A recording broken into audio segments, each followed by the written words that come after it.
The signal shouldn't have been there. Standard protocol said ignore it. Common sense said run from it. But when that single word crackled through my headset, help, spoken in a voice that didn't belong to any human I'd ever known, I realized some decisions aren't made by the brain at all. They're made by something deeper, something that recognizes desperation across species lines and responds before logic has a chance to interfere. I thought it was dangerous. I was right.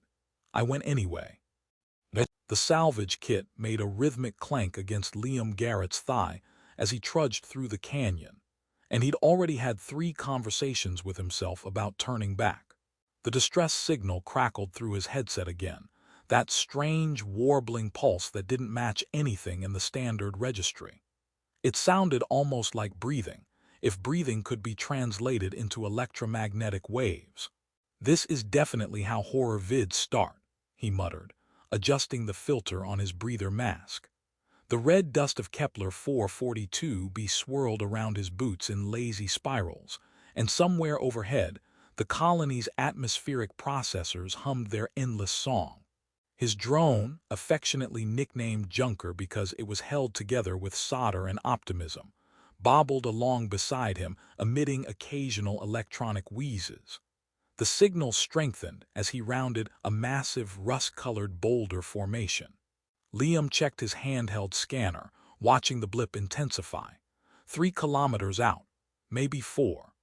The sun was starting its descent, painting the canyon walls in shades of crimson and gold that would have been beautiful if he wasn't acutely aware of how many things in this sector wanted him dead. Pirates claimed jumpers, the occasional malfunctioning mining bot with anger management issues. "You know what nobody ever says?" he asked Junker. "Nobody ever says, 'I investigated that weird signal and found a gift basket.'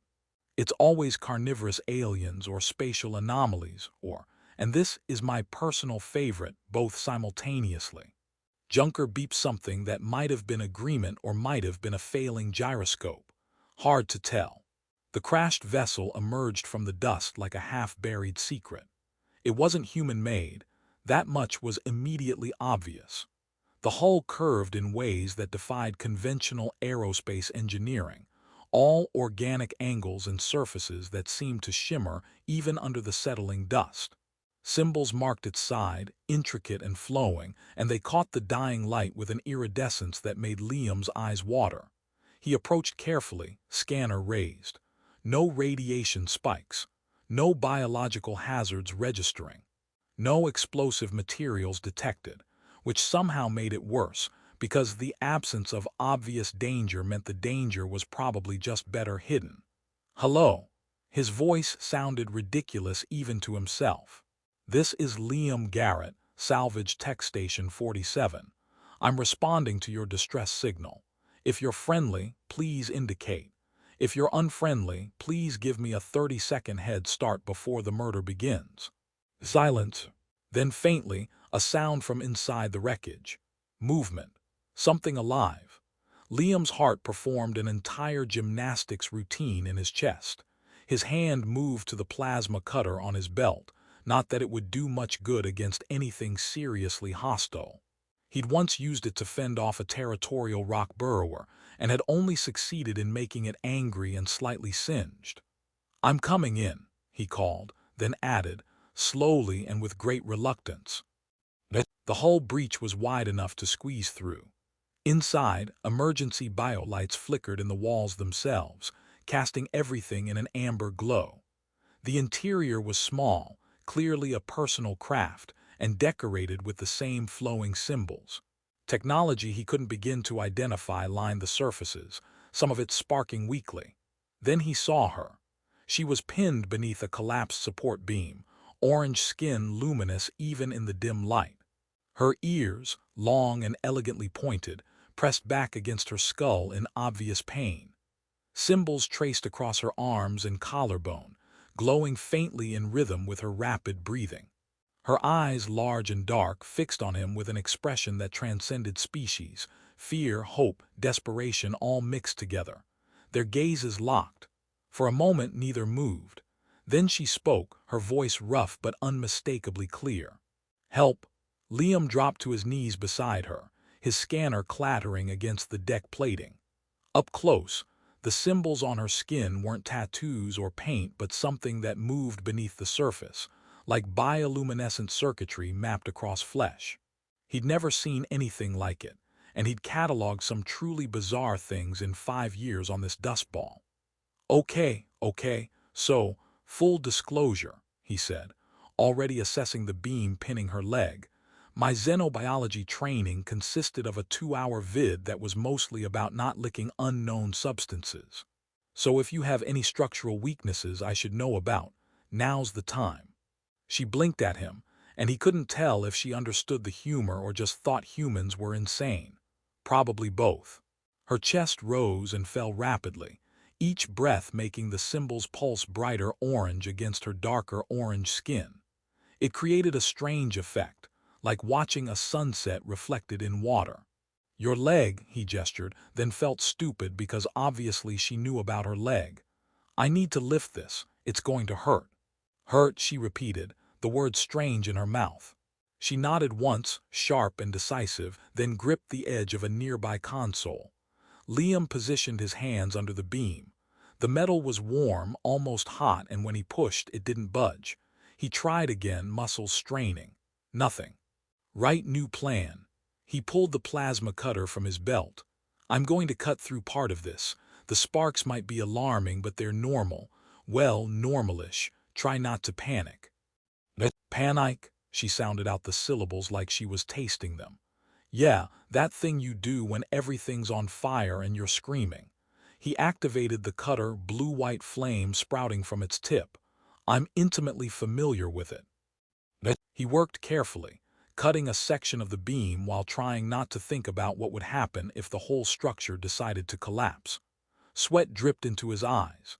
The alien woman watched him with an intensity that was simultaneously unnerving and strangely motivating. Her ears twitched occasionally, tracking sounds he couldn't hear. Almost there, he muttered. You know, I had plans tonight, very important plans. There was a ration pack with my name on it and everything. The beam section fell away with a metallic clang. Immediately, she pulled her leg free, gasping. Blood, startlingly red against orange skin, seeped from a gash above her ankle. Liam dug through his salvage kit for the medical supplies, coming up with a tube of synthetic tissue binder and antibacterial spray that was probably expired. This is designed for humans, he said, but chemistry's chemistry, right? If you start melting, just let me know. She made a sound that might have been a laugh or might have been pain. He sprayed the wound, half expecting some kind of violent reaction, but she only hissed softly through her teeth. The binder went on next, sealing the gash with a translucent film. Not pretty but functional. Can you stand? He offered his hand. She stared at it for a moment, then placed her hand in his. Her palm was warm, slightly rough, and when she gripped, he felt the strength in her fingers. He pulled her upright and she swayed, catching herself against his shoulder. They stood there, closer than he'd ever been to a non-human intelligence, and he could smell something like copper and ozone coming from her skin. Ariyen, she said, tapping her chest. Liam, he replied, mimicking the gesture. Nice to meet you. Wish it was under less catastrophic circumstances. She tested her weight on the injured leg, wincing but managing. Her free hand moved to a panel on the wall, fingers dancing across symbols that lit up at her touch. The ship groaned, and for a horrible moment Liam thought they were about to be buried alive, but then a small compartment opened. She pulled out what looked like a data chip, except it glowed with the same symbols that marked her skin. Important, she said, clutching it against her chest. Yeah, I'm getting that impression. Liam glanced toward the hull breach. Outside, the light was fading fast, and Kepler 442b's nights were nothing to mess with. We need to move. My shelter's about 5 kilometers northeast. Can you make it? Ariyen nodded, but when she took a step, she stumbled. Without thinking, Liam moved in, letting her lean against him. Junker bobbed anxiously nearby, sensors sweeping the darkening canyon. All right then, Liam said, adjusting to support her weight. Let's go commit what's probably a dozen violations of quarantine protocol. I'm sure it'll be fine. The journey back took twice as long as it should have. Ariyen limped beside him, one arm draped across his shoulders, and Liam found himself matching her uneven pace, while Junker scouted ahead with its failing navigation lights. The canyon walls loomed darker with each passing minute, and his shelter beacon blinked in the distance like a tiny orange star. "So, not to pry," Liam said, breaking the silence that had stretched between them, "but are those hunters you're running from the persistent type? Because if they're the kind that give up easily, that would really improve my week." Arian's grip on his shoulder tightened. She made a gesture with her free hand, fingers moving in a pattern that somehow conveyed relentlessness. Then she pointed to the glowing chip she'd tucked into a pouch at her waist and shook her head firmly. "They want that. It wasn't a question. And you'd rather bleed out in a canyon than give it to them. Either it's really valuable or you're really stubborn. Maybe both." "Both," she said, and this time he was certain she was attempting humor. Her mouth curved slightly, not quite a human smile but close enough. They were half a kilometer from the shelter when Junker started screaming. Well, emitting a high-pitched alarm that Liam had programmed to mean imminent danger, which was basically the same thing. His heads-up display lit up with proximity warnings, and his stomach dropped into his boots. "Oh, you've got to be kidding me." 3 signatures coming in fast from the west. Aircraft moving in formation. Liam's shelter had decent shielding for dust storms and radiation, but it would light up on any serious scan like a festival beacon. He looked around frantically, mind racing through options. The canyon offered dozens of old mining shafts, abandoned when the corporation decided this sector wasn't profitable enough. Dangerous, unstable, and perfect. "Change of plans," he said, already steering them toward the nearest shaft entrance. "We're going underground." Ariyen resisted for a moment, looking back toward the approaching lights, then seemed to understand. They half ran, half stumbled to the shaft opening, a dark mouth carved into the canyon wall. Liam pulled out his portable light, the beam cutting through absolute blackness to reveal a tunnel sloping downward.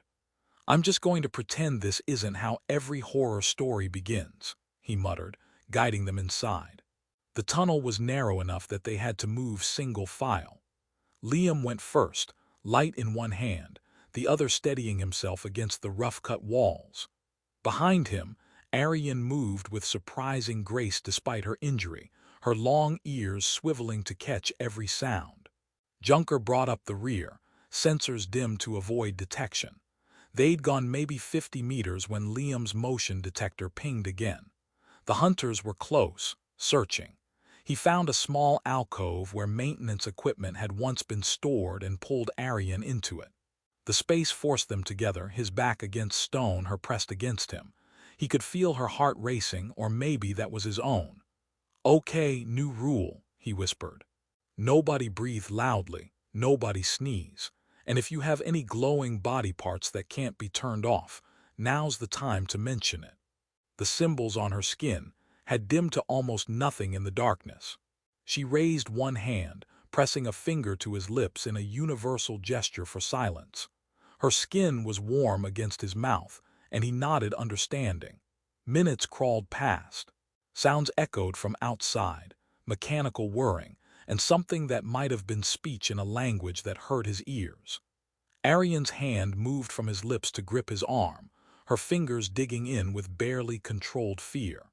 He wanted to say something reassuring, but his own fear had apparently stolen his vocabulary. Then, horrifyingly, Junker decided this was the perfect moment to play music. Old Earth jazz suddenly filled the tunnel at maximum volume, tinny and absurdly cheerful.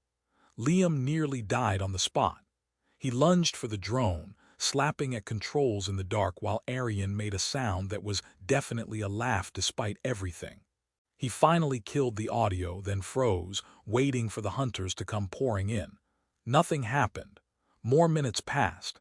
His display showed the signatures moving away, sweeping south toward the next canyon system. Either they hadn't heard Junker's musical interlude, or they decided it, was just another malfunction in the abandoned mines. Liam let out a breath he'd been holding for approximately 7 years. Beside him, still pressed close in the tiny alcove, Ariyen's shoulders shook with what he realized was silent laughter. They waited in the shaft until Liam's scanner showed nothing but empty sky, then waited another hour because paranoia had kept him alive this long. When they finally emerged, the twin suns were just beginning their rise, painting the canyon in shades of amber and rust. Ariyen stood at the shaft entrance, staring up at the lightning sky with an expression Liam couldn't quite read. "They'll come back," he said. It wasn't a question. She nodded, then pulled out the glowing chip, turning it over in her fingers. The symbols on her skin brightened in response, creating patterns that shifted and flowed. She touched the chip to her forearm, and the symbols there rearranged themselves, forming something that looked almost like a map. "Your people," Liam said, understanding dawning. "You're trying to reach them." "Yes." She traced a line across her skin, pointing northwest. 3 days, maybe 4. He looked back toward his shelter, barely visible in the distance. Inside were his ration packs, his somewhat comfortable cot, his collection of salvage tech that he'd spent months accumulating. His assignment here had another 8 months to run, and if he abandoned his post without authorization, he'd be blacklisted from every colony job in this sector. Starting over somewhere new, with nothing, at 34 years old. The safe choice was obvious. Help her gather supplies, point her in the right direction, wish her luck. Get back to his routine of scanning for salvage and talking to a broken drone about absolutely nothing. It was a lonely life, sure, but it was his life, predictable and simple. Ariyen wasn't looking at him. She was studying the horizon, calculating distances, and he could see her already planning to go alone. She hadn't asked him for anything beyond that first desperate plea for help. Wouldn't ask now either. Probably didn't even expect him to consider it. "The wasteland between here and there," he said slowly, "is called the scorch for a reason. Daytime temps hit 50 Celsius. There are sandworms, toxic gas pockets, and at least 3 different kinds of terrain that will kill you if you're not careful."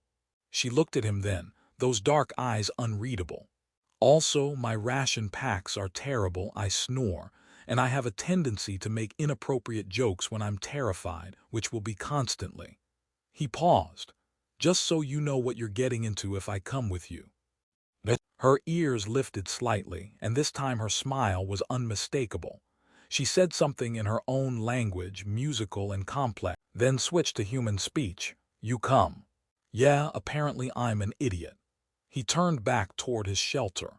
"Give me 30 minutes to pack, and to leave a resignation notice that's probably going to be very confusing." The packing went quickly. He took only what they could carry: water recyclers, nutrient packs, basic medical supplies, his best scanner, and enough charge cells to keep their equipment running. He left a message for the colony administrators about equipment failure and extended survey work, vague enough to buy them time. Junker would stay behind, its failing systems unable to make the journey. Liam gave the old drone a pat that felt more sentimental than he'd expected. When he emerged, Ariyen was standing in the dawn light, and she'd found one of his spare water bottles, examining it with curious fascination. She'd also raided his emergency supply and was currently eating a protein bar with an expression of deep suspicion. "Tastes like feet," she said carefully, having apparently learned that phrase from somewhere. "Yeah, that's accurate." He shouldered his pack, surprised by how light it felt. "Ready." She held out her hand, not for support this time but in partnership. He took it, her warm fingers wrapping around his, and something settled in his chest that he hadn't even realized was unsettled. They started walking as the suns climbed higher, 2 figures against the vast red landscape. Somewhere behind them was everything Liam had built, and somewhere ahead was everything unknown. He should have been terrified. Probably was terrified, actually, but it felt different now. Ariyen began humming as they walked, a melody that rose and fell like wind over stone. It sounded like hope, or maybe